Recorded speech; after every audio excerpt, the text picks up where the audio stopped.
Joshua 2:8 and 12 through 22, and chapter 3, verse 14 through 4, verse 3. Before the spies were down for the night, the woman came up to them on the roof and said, "Now, promise me by God, I showed you mercy.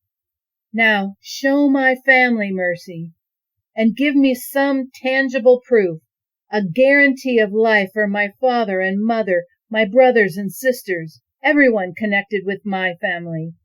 Save our souls from death." "Our lives for yours," said the men, "but don't tell anyone our business. When God turns this land over to us, we'll do right by you in loyal mercy." She lowered them out a window with a rope because her house was on the city wall to the outside. She told them, "Run for the hills so your pursuers won't find you. Hide out for 3 days and give your pursuers time to return. Then get on your way." The men told her, "In order to keep this oath you made us swear, here is what you must do. Hang this red rope out the window through which you let us down, and gather your entire family with you in your house, father, mother, brothers, and sisters. Anyone who goes out the doors of your house into the street and is killed, it's his own fault. We aren't responsible. But for everyone within the house, we take full responsibility. If anyone lays a hand on one of them, it's our fault. But if you tell anyone of our business here, the oath you made us swear is canceled. We're no longer responsible." She said, "If that's what you say, that's the way it is," and sent them off.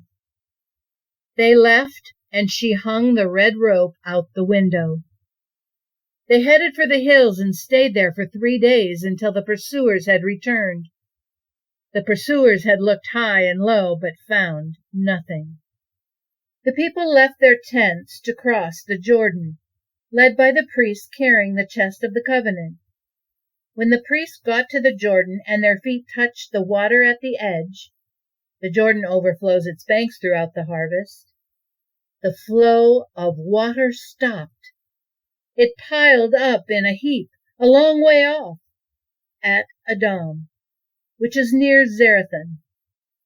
The river went dry all the way down to the Arabah Sea, meaning the Salt Sea, and the people crossed, facing Jericho. And there they stood.